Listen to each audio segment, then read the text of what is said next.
Assalamualaikum warahmatullahi wabarakatuh. Waalaikumsalam warahmatullahi wabarakatuh.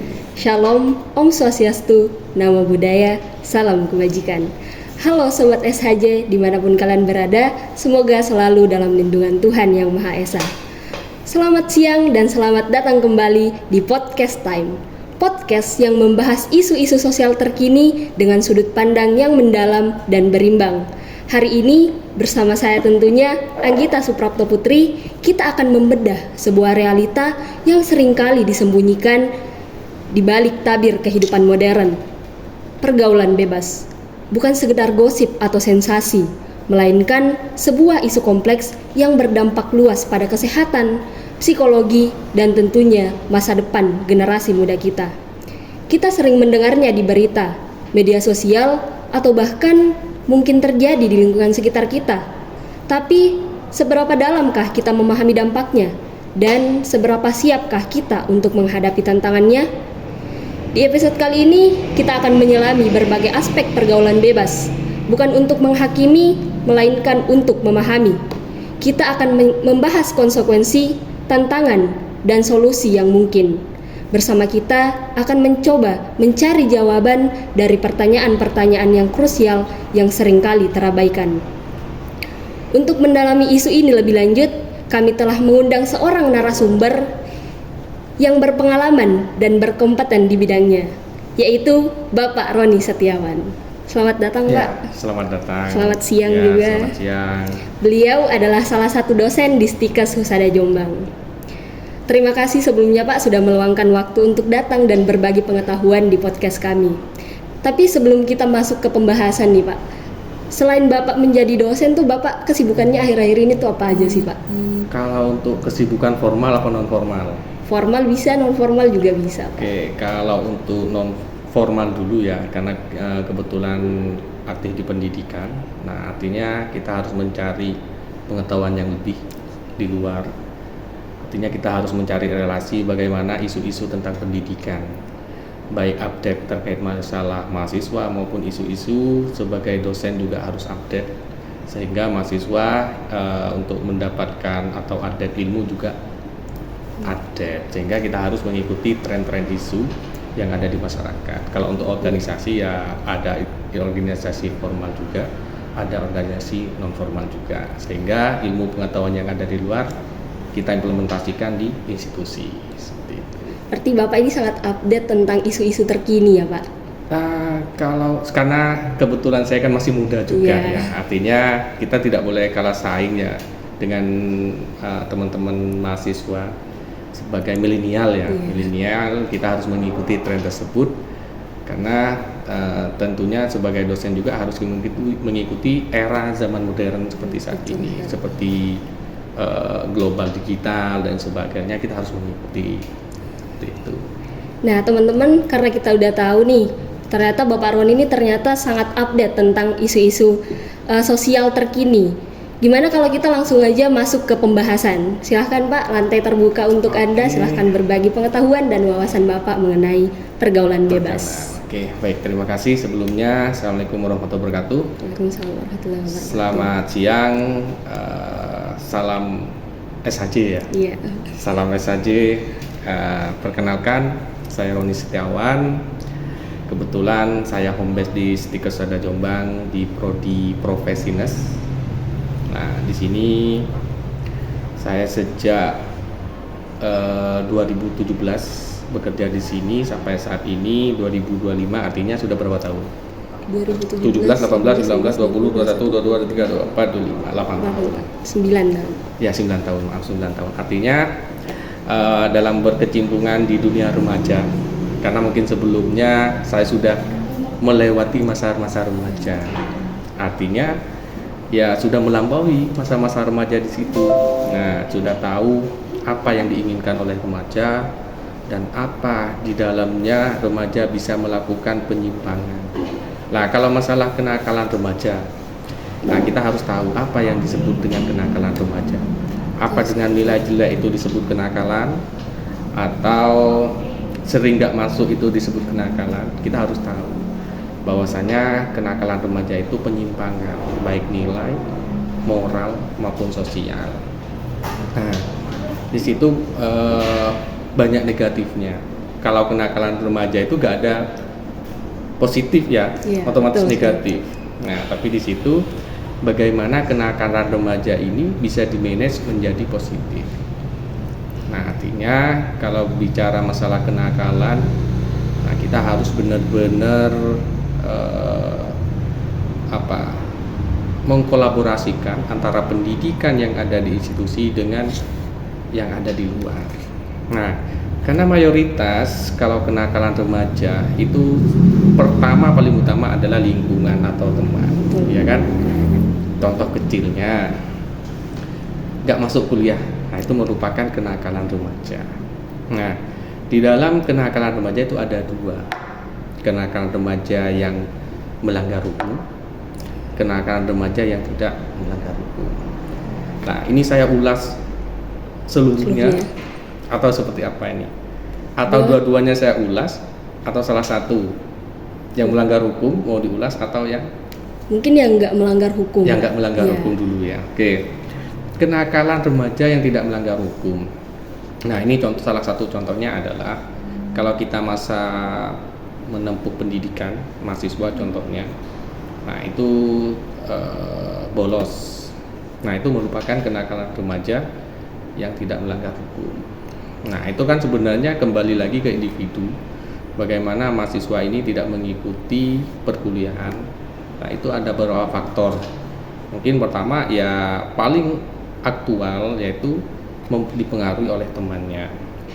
Nah, dari pengaruh teman sehingga mereka merasa, oh iya kalau saya bolos merasa keren. Kalau masa remaja dulu kan gitu. Contohnya siswa lah, gak usah jauh-jauh. Lompat pagar itu kan tidak melanggar hukum secara undang-undang, tapi melanggar aturan yang ada di sekolah. Nah, akhirnya dia bercerita, saya kemarin lompat pagar nih, keren kan? Wih, itu hebat. Nah, itu salah satu kenakalan remaja yang paling nyata. Sama di institusi atau perguruan tinggi. Nah, kenakalan remaja dominannya itu dipengaruhi oleh teman. Yang kedua, merokok. Nah, merokok ini masih belum masuk pelanggaran hukum. Nah, merokok itu kan kalau di dunia kesehatan kan tidak boleh. Nah, tetapi kalau kita kumpul dengan sesama teman, satunya merokok, satunya tidak, apa yang dikatakan? Oh, kamu tidak keren, kurang laki, lah, kurang manly, kurang gentle dan sebagainya. Lah di situ kan kalau kita mentalnya tidak kuat, maka dia akan terpengaruhi. Ya udah kita merokok, padahal merokok itu kan merugikan seluruh organ yang ada di dalam tubuh kita. Nah, sehingga mengikuti dari pelanggaran yang tidak melanggar hukum jadi melanggar hukum. Contohnya kenapa? Sumpahnya nih merokok, keseringan merokok, sedangkan kita dikasih saku pas-pasan nih, tidak ada uang, akhirnya kan kita punya inisiatif atau mindset, ya udah kita ngambil punya orang karena sudah terbiasa. Jadilah pelanggaran kenakalan remaja yang melanggar hukum. Nah, itu salah satunya dari yang tidak melanggar hukum karena sudah kita terbiasa dengan hal-hal yang dengan kenakalan remaja menjadi pelanggaran yang melanggar hukum. Dengan cara itu tadi. Yang kedua, pelanggaran hukum kan banyak, kenakalan remaja, mabuk-mabukan, terus yang kedua tawuran, yang ketiga seks bebas dan seterusnya, yang mana yang berkaitan dengan hukum narkoba. Contohnya yang paling berat adalah konsumsi narkoba, itu kan kenakalan remaja yang melanggar hukum, yaitu kita bisa melakukan tindakan kenakalan remaja dari awal yang kecil, hal-hal sepele. Karena sudah terbiasa, akhirnya mereka meningkat yang lebih tinggi atau step by step seperti itu. Nah, itu pembahasannya panjang, bagaimana nanti caranya remaja ini tidak dari nakal menjadi tidak nakal, kan seperti itu. Ya. Ada lagi mungkin? Sebelumnya terima kasih Pak atas penjelasannya. Poin yang sangat menarik sekali dan saya rasa banyak pendengar juga yang setuju dengan saya. Dengan pembawaan Bapak yang begitu lugas itu bisa membuktikan bahwa Bapak ini betul-betul kompeten dalam hal ini, Pak. Tapi kalau bisa saya bertanya lebih lanjut, nah pertanyaan saya yang pertama itu, Pak, gimana sih kita memilah pergaulan yang mungkin mengarahnya tuh baik atau nggak baik? Oke, Lah kalau masalah memilah ya, seluruh teman itu pasti ada positif negatif, pasti ada. Makanya berteman itu kita harus melihat dari sikap, perilaku sehari-hari. Boleh kita berteman, tetapi hal-hal yang negatif itu jangan kita ambil. Contohnya nih, seumpamanya kita berteman, kalau kita memilah dan memilih teman, akhirnya kita nggak punya teman. Nah, tetapi dalam berteman itu kita ambil sisi positifnya, negatifnya kita buang. Nah, karena gini, semakin banyak teman, maka semakin banyak rezeki atau semakin banyak informasi yang diperoleh. Contohnya kita nih berteman dengan pecandu narkoba atau maling. Nah, kalau kita berteman dengan maling, kita ambil positifnya saja. Apakah maling punya sisi positif? Pasti. Remaja pasti ada sisi positif, negatif. Yang positifnya kita ambil, yang negatifnya kita buang. Lah sehingga dalam berteman itu, ketika kita berteman dengan salah satu yang nakal, dia pasti punya positif. Nah, positifnya apa? Bahwasanya nanti kita tahu bahwasanya pecandu narkoba ini seperti ini. Nah, sehingga kita tidak harus mengikuti pecandu tersebut. Nah, positifnya kita ambil, berarti bahwasanya orang yang pecandu narkoba itu kita bisa mengetahui perilaku. Oh, bahwasanya si A ini pecandu narkoba, tingkah lakunya seperti ini. Berarti kan kita secara lapangan atau secara non teori bahwasanya pecandu narkoba itu jalannya miring-miring dan sebagainya. Lah kalau di teori kan kita kan hanya rekayasa ya, bahwasanya pecandu narkoba ini badannya kurus, terus cekung dan lain sebagainya.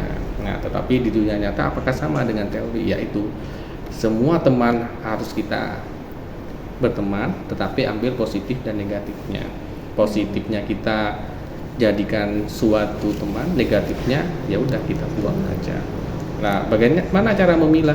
Ya cukup dengan melihat positifnya. Negatifnya ya udah, sudah tidak usah kita pedulikan, positifnya aja. Karena apa? Mungkin dengan berteman dengan kita, nah orang yang memiliki kenakalan remaja itu bisa kita arahkan. Ayo dengan kegiatan ini mungkin kamu tidak harus melakukan hal-hal yang negatif, seperti itu. Untuk pertanyaan yang kedua, Pak, kalau misalkan kita sudah terlanjur masuk ke pergaulan bebas tersebut, kita kan biasanya ada rasa sadar nih, Pak. Ya. Kayak kita mau keluar tapi kita takut gitu, nggak punya temen. Nah, menurut Bapak tuh caranya biar kita nggak punya rasa takut untuk keluar dari pergaulan bebas itu gimana, Pak? Benar. Biasanya kalau kita sudah kecemplung dalam pergaulan bebas, faktor utamanya adalah kita dimusuhi. Nah, sama, saya juga pernah merasakan masa remaja ketika kita berteman dengan orang yang tidak baik. Contohnya atau dengan kenakalan remaja, sudah kadung tercemplung, sudah masuk gengnya ini kan. Nah, itu susah untuk keluar, tetapi ada alasan untuk kita keluar. Nah, kalau kita tidak ada aktivitas, nah maka kita akan sering diajak. Ayo kita nongkrong. Biasanya nongkrong nih. Pertama nongkrong. Ayo kita nongkrong. Di mana? Di kafe itu. Ya, kamu bawa minuman ini, minuman A, rokok ini, rokok itu. Nah, itu sudah tercemplung. Nah, kalau kita tidak ada aktivitas, maka kita akan sering diajak. Akan tetapi, kalau kita over aktivitas yang positif ya, artinya mengikuti organisasi, mengikuti kegiatan-kegiatan. Kalau di mahasiswa itu ada UKM atau organisasi non formal atau organisasi formal non internal. Nah, sehingga kita tidak ada pola pikir untuk membuat suatu hal-hal yang negatif. Kita diajak, kita punya alasan, saya ada kegiatan A, organisasi. Besok diajak lagi, ada kegiatan bro? Gak ada. Saya hari ini ada kegiatan, semuanya UKM, main volley nih. Besoknya lagi ada kegiatan bro? Ada ya, saya kebetulan ada kegiatan ini. Sehingga orang yang ngajak itu kan bosen.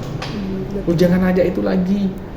Setiap hari diajak gak pernah mau karena banyak aktivitas. Tetapi kita tunjukkan bahwasanya kita itu tidak hanya sekedar omong doang kalau bahwasanya ada kegiatan, tapi benar-benar tunjukkan kalau kita melakukan aktivitas tersebut. Nah, sehingga mereka itu sadar, oh ya, si A itu kegiatannya sudah seperti ini. Kenapa tidak bergabung dengan kita? Karena sudah banyak aktivitas. Nah, secara perlahan dia akan tidak mengajak hal-hal yang negatif. Seperti itu. Untuk pertanyaan terakhir mungkin Pak dari saya, seberapa berpengaruh kira-kira peran keluarga dalam menghindari pergaulan bebas ini? Benar, keluarga itu faktor utama juga dalam merubah sikap ya. Karena gini, kalau semasa saya masih remaja dulu, orang tua saya kan ketat. Untuk keluar sana sini itu tidak diperbolehkan, harus izin atau setidaknya jelas mau kemana. Nah, terutama controlling di dalam keluarga itu sangat mempengaruhi dalam sikap dan moral remaja. Nah, kalau orang tua sudah tidak berperan, nah, pendidikan itu hanya berapa persen dari peran orang tua. Pendidikan hanya pendukung atau supporting. Nah, kalau orang tua itu 24 jam mengawasi anaknya, pendidikan paling dari jam 8 sampai jam 2. Selebihnya di situ ya udah, bukan urusannya pendidikan. Tidak ada yang namanya pendidikan pulang kamu harus ngapain, harus ini, masa saya ikutin. Tidak. Tetapi orang tua itu harus kontrol selama 24 jam. Pagi, Dok, sudah bangun, waktunya kuliah. Kuliah apa sekarang? Bagaimana kuliahnya? Setelah pulang kuliah kamu ngapain? Nah, malam tuh ngapain? Tidur jangan malam-malam. Nah, itu yang harus dilakukan orang tua. Bagaimana memperketat anak ini supaya anak ini tidak membuat hal-hal yang negatif. Kalau zaman sekarang mungkin lebih mudah untuk orang tua controlling. Seandainya nih, kamu kan dari luar nih, Iya Pak. Dari luar nih, perantau, sama juga saya perantau. Orang tua di sana. Kalau controlling secara langsung kan tidak bisa. Nah, sekarang kan zaman canggih, bisa video call. Di mana sekarang? Di mana, Dok? Kamu ngapain? Coba video call. Kan gitu kan bisa. Bener-bener. Pak, saya kuliah, beneran kuliah. Coba foto atau video, kan seperti itu. Nah, tinggal orang tua ini mau atau tidak. Nah, kadang orang tua ya udah, anak saya disekolahkan, saya pasrah 100% terhadap anak dan pasrah 100% terhadap pendidikan. Oh, tidak bisa. Tidak bisa seperti itu. Nah, saya dari SD sampai kuliah pun tetap dititipkan terhadap guru maupun dosen, tetapi tetap orang tua kontrol apa yang harus kamu lakukan. Nah, anak sekarang sudah pinter. Alasan kalau saya lihat di TikTok ya, dengan kenakalan remaja pas ngumpul nih sama teman-temannya di video sama orang tua, ya pura-pura tidur cari tempat yang lagi tidur lah. Kita harus juga, makanya dengan adanya globalisasi ini kita harus mengikuti, tujuannya apa? Biar tidak ditipu. Tidak ditipu oleh mahasiswa, tidak ditipu sama anaknya sendiri. Nah, tinggal kita harus sadar diri, karena kalau remaja ya, termasuk kamu juga, kalau dibiarin pasti lebih senang daripada diurus. Lebih senang kan? Lebih senang udah bebas. Kita mau ngapain, wes bebas, gak ada yang ngurus dan sebagainya. Itu pasti lebih senang. Karena saya juga merasa waktu masa remaja, kenapa saya diperlakukan seperti ini? Tingkat kebebasan saya kurang. Nah, tapi positifnya ya seperti ini, kita tidak terjerumus dalam kenakalan remaja. Lah, beda dengan orang yang orang tuanya tidak pernah kontrol, tidak pernah mengetahui apa yang harus dilakukan anak, tidak tahu schedule-nya anak setiap hari. Nah, itu remaja ya, namanya juga remaja, dia mencari jati diri, mencari sensasi, dia memikirkan hal-hal yang baru untuk dilakukan aktivitas sehari-hari. Makanya kalau mahasiswa tidak ada kegiatan, itu pasti hal-hal yang negatif akan timbul. Terutama ya terjadi di mahasiswa itu kan kenakalan remaja seks bebas. Nah, itu sangat terjadi. Kan apa? Antara kegiatan dengan kegiatan institusi maupun kegiatan non formal itu lebih sedikit daripada nganggurnya. Coba lebih banyak kegiatan formal maupun non formal daripada nganggurnya. Kegiatan tersebut sampai jam 9 malam nih. kan ada waktu 10, nggak mungkin kan kita melakukan hal negatif, pasti udah capek, tinggal fokus istirahat. Tetapi kan sekarang kebalikannya, nganggurnya banyak, aktiviti Sedikit. formal non formal sedikit, akhirnya guys telepon ayangnya di mana beb, nah ayo kita nongkrong di sini lah. Di situ terjadinya kenakalan remaja yang saat ini kita lalui seperti itu. Terima kasih Pak atas jawaban-jawabannya. Ternyata Bapak ini sangat sangat mengetahui tentang kenakalan-kenakalan remaja. Ya, kalau masalah itu, ya itu tadi saya bilang, umur yang lebih tua itu bukan karena pintar.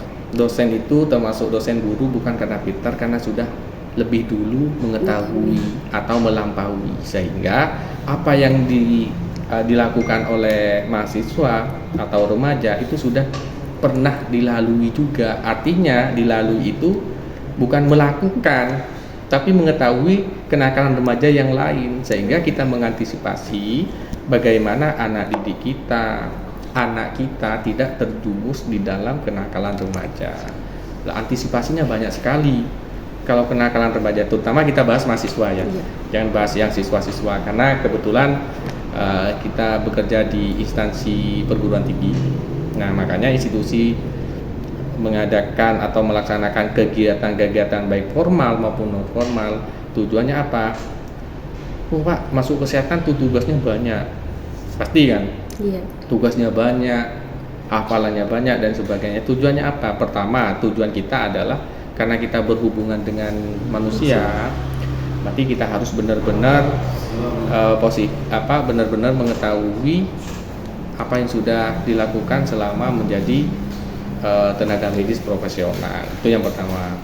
Terus yang kedua, bagaimana mengantisipasi agar tidak terjadinya kegiatan-kegiatan yang negatif. Makanya ada kegiatan UKM, kegiatan-kegiatan yang non formal lainnya, tujuannya mahasiswa biar mengikuti. Nah, kadang kita sudah menyediakan tempatnya nih, tapi tidak ada yang isi. Nah di situ karena apa? Kurang faktor pendukung lainnya. Mungkin faktor pendukung dari teman atau faktor pendukung dari orang tua. Nah, itu bisa jadi faktor yang mana yang sangat mempengaruhi. Seperti itu. Terima kasih sekali lagi Pak. Perbincangan kita bersama Bapak Roni hari ini tentang pergaulan bebas telah membuka mata kita akan kompleksitas isu ini. Kita telah membahas berbagai aspek, mulai dari dampaknya hingga solusi yang mungkin bisa teman-teman dengarkan di video ini. Namun, lebih dari sekedar memahami masalah, kita juga perlu mengambil tindakan. Apa yang dapat kita lakukan secara pribadi? Bagaimana kita dapat berkontribusi dalam menciptakan lingkungan yang lebih aman dan mendukung bagi anak muda? Mungkin kita bisa memulai dari menjadi pendengar yang baik, memberikan dukungan kepada mereka yang membutuhkan, atau bahkan menjadi bagian dari gerakan-gerakan positif yang bertujuan untuk mencegah pergaulan bebas. Mari kita renungkan kembali apa yang telah kita diskusikan hari ini. Mari kita jadikan pengetahuan ini sebagai bekal untuk mengambil langkah-langkah konkret dalam kehidupan kita sehari-hari. Ingatlah bahwa perubahan dimulai dari diri kita sendiri. Terima kasih kepada Bapak Roni Setiawan atas kontribusinya yang sangat luar biasa, dan terima kasih kepada pendengar setia Podcast Time yang telah bergabung dan berpartisipasi dalam diskusi penting ini. Bagi teman-teman yang bingung mau kuliah di mana, gagal SNBP, gagal SNBT, atau mau daftar kedinasan tapi saingannya berat, daftar aja di kampus kami. Linknya ada di bawah ya. Sampai jumpa di episode selanjutnya. Saya tunggu ya di Stikers Soda Jombang. Sampai ketemu. Assalamualaikum warahmatullahi wabarakatuh. Waalaikumsalam warahmatullahi wabarakatuh.